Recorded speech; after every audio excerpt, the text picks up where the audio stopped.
I'm going to start this out by saying you're watching this on the internet and Google is right the fuck there. If you don't know how to use Google, you can always Google how to use Google. It's the only redundancy that actually works. Every couple of weeks on Twitter, there's some fucking tweet about how black women, promiscuous women, educated women can't get married because they didn't get married young. Every fucking time the birds flock to the comments to be like, you guys fell for the feminist shit and now you're going to be lonely and single forever and men are the real prize in the relationship and this, that, the other thing. That's fucking wrong. It's factually wrong.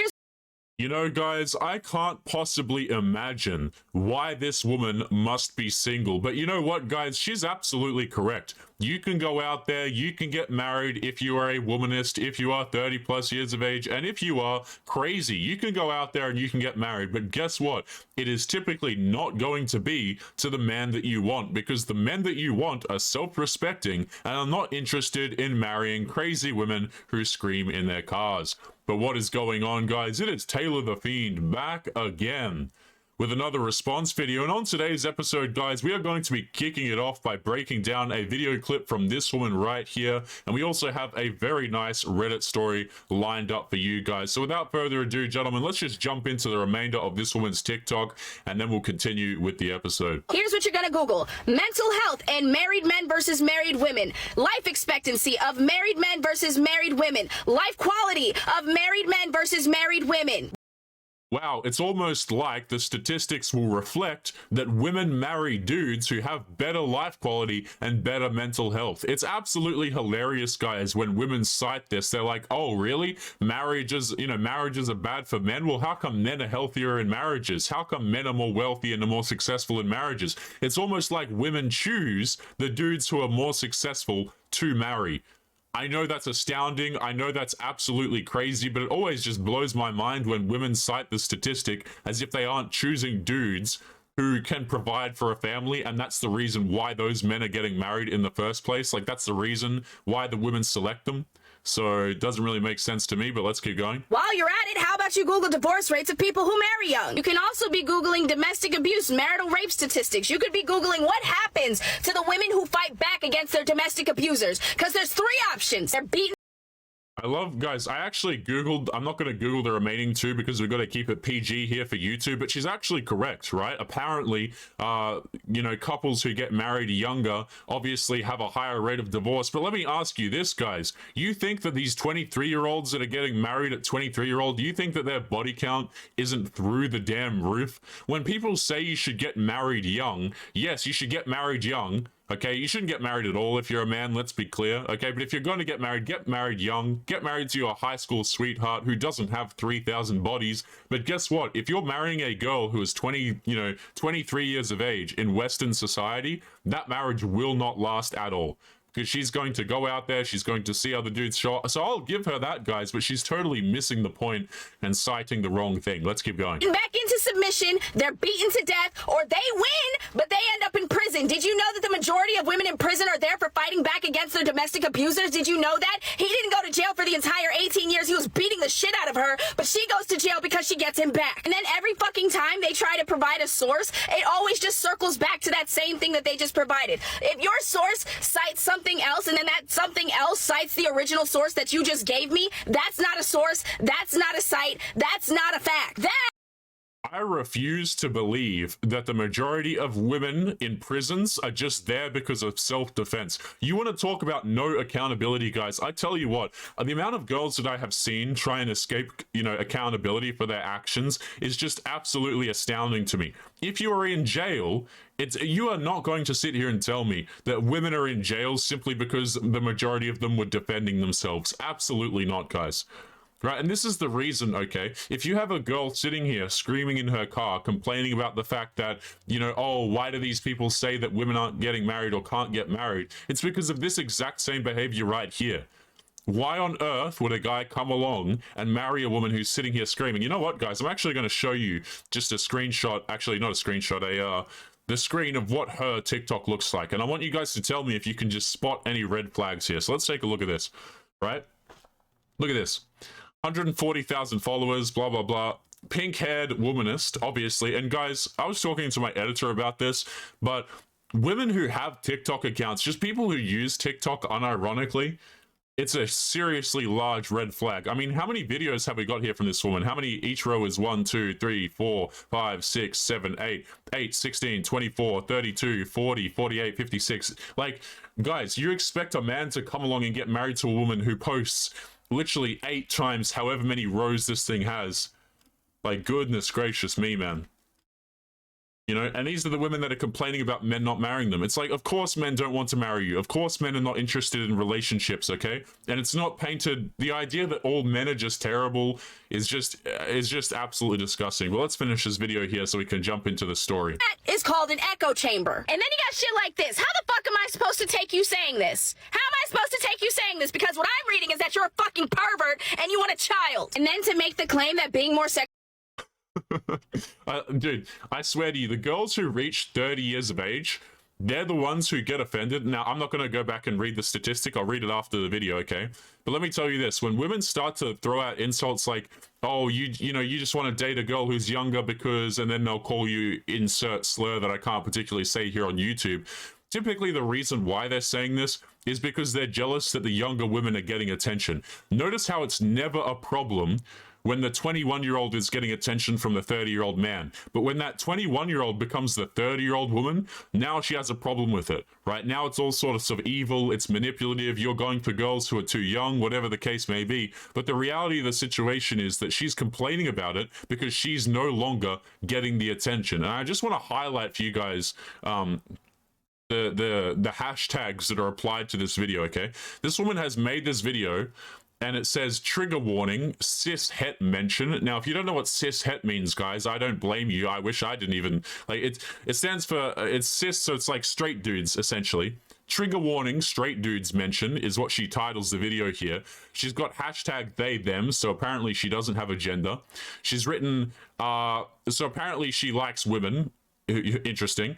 She says hashtag men suck, hashtag misandrist and proud. Right, so this woman is allowed to post on her TikTok, hashtag misandrist and proud, and this video is just allowed to fly on the internet. That's just fantastic, man. Fantastic. Sexually active makes you less fertile. First off, the reason that you don't see people who are super sexually active pregnant all the time is because they didn't want to be pregnant. Sexual activity doesn't affect fertility. The drugs that you take in order to continue to be sexually active might. And the only reason women are even taking these drugs in the first place is because men are too fucking wimpy for a fucking male birth control to be approved. It's literally got the exact same symptoms of a fucking natural ass period, but you got. Okay, I'm gonna have to leave the video there before we get banned, man. Holy hell, man. Hey, I tell you what though, how about you go out there and you just stop having casual bedroom fun with dudes that you don't know? Right? I love how it always comes around to like, oh, we feel as though we have to do this, we feel as though we have to. You know, you don't have to engage in casual hookup culture. Right, you know, and girls will say, well, oh, well, I feel like I need to, otherwise the guy won't stay around. Well, of course not, right? Like, why would you want a guy to stay around if he's only staying around for your body in the first place, man? The logic of these videos just absolutely gives me an aneurysm. But let's jump into today's Reddit story, guys, and this is a bit of an interesting one. A guy learning out the hard way, basically, that marriage is a terrible idea. So let's jump into this. It is titled, My Girlfriend Who I Wanted to Marry, hang on a second here. Yeah, my girlfriend who I wanted to marry cheated on me 3 days ago, and he's looking for some advice. He says, my girlfriend of almost 2 years cheated. She told me that she effed up. She said that she cheated on me. We started off when she was at her lowest. She was struggling with A-wordative and manipulative parents, and she used to S-harm and has trauma from the past. I helped her get over it. She hasn't self-hated in over a year, and she can do her daily tasks normally for the most part. This whole helping her through the trauma took a mental toll on me. I used to buy her books and flowers and gifts. I stopped gradually. She used to write me love letters and write about me on her Instagram. She stopped gradually because she says that she watched me fall out of love with her. Birthdays meant everything to her, and on our first year together, on her first birthday, I didn't do much of an effort. It was all last minute. I guess I took her for granted. Recently, she went to live with her mother because I had gone back to home in a different country, leaving her alone for her birthday this year too. There, she met a guy at a party and started being emotionally vulnerable with him. She told him all of the problems she has with me, and he told her how he would treat her if she was with him. She met him every day for around 10 days. I had told her not to hang out with him that often. I knew she is not an emotionally strong person and that she can be taken advantage of easily. Guys, this is a bit of a hot take here, okay? But if a girl can get with a dude and it be called taken advantage of, I don't really, I don't believe that, guys. Like, I really don't. This guy is saying, oh, the dude's going to take advantage of her. No. She needs to take accountability with the fact that she is going out there and she is meeting with another guy. Like, why is it when a woman cheats on a man, it's like, oh, she was in, you know, she was vulnerable, she wasn't in a strong position, and she got taken advantage of. Never will you hear it the other way, be like, oh, my man cheated on me, but it's okay because he was emotionally damaged and he was having some difficulty in life, right? But when it's the other way around, you always hear people trying to defend women cheating on their partner by saying like, oh, she's not emotionally strong or she got taken advantage of. No, she made her own decision to go out there and get with some random dude. Let's keep going.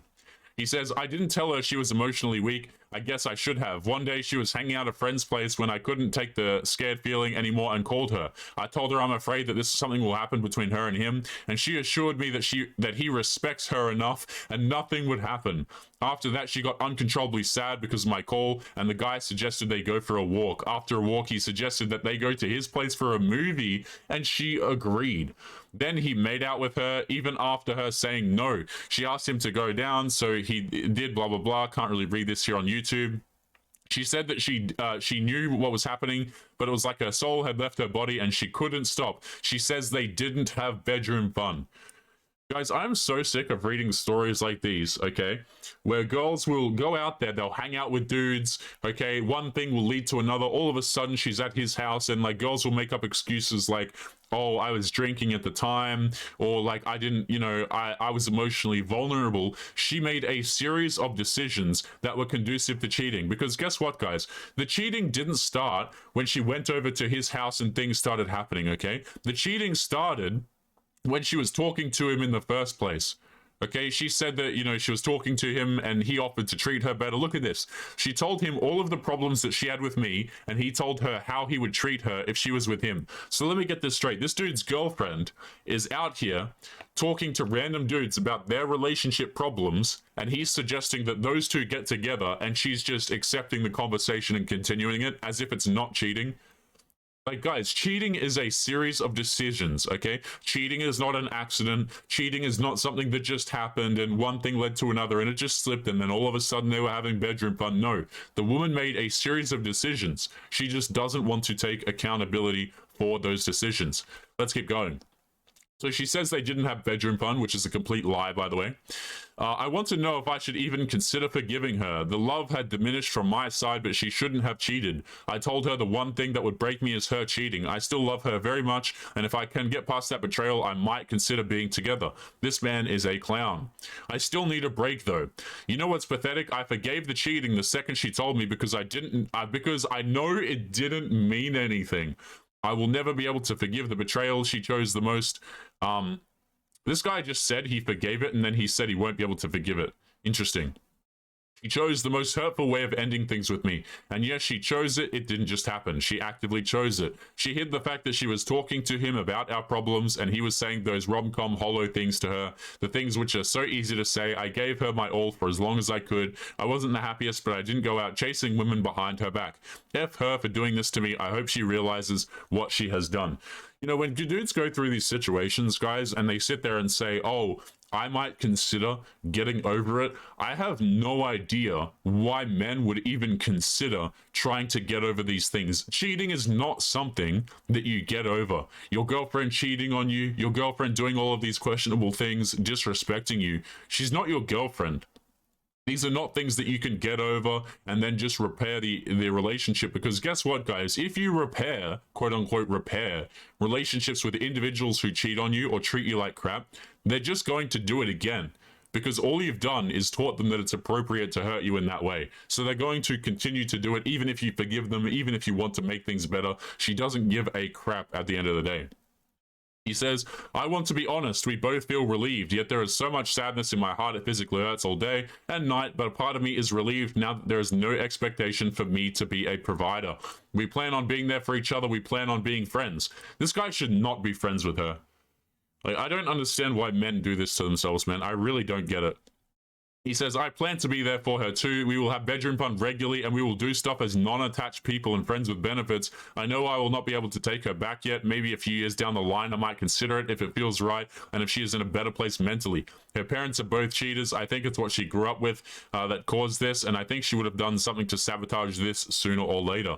I saw this coming and I didn't for some reason validate this feeling of dread. Is this an okay path to go down? No.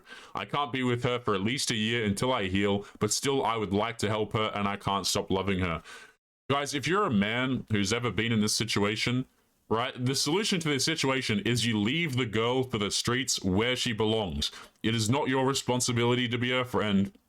It is not your responsibility to be there and try and heal her. Like, why on earth? Like, this goes for men and women in general, okay? But if you're with your partner and they cheat on you, they do something terrible to you, I don't understand why people are like, you know what, let's just stick around even though this person cheated on me and try and help them through their problems, as if the person didn't just do an incredibly evil act towards them that was incredibly hurtful. I do not understand it. But guys, we are going to be leaving today's episode there. As always, remember to leave your thoughts and your comments, guys. And as always, gentlemen, I will see you all in the next one. Peace. Yo guys, Past Taylor here. Just want to say thank you if you made it to the end of today's episode. Don't forget to subscribe to our other content creators over here at Fiend Gang, Hidan from Peace of Mind, and Detective Warg.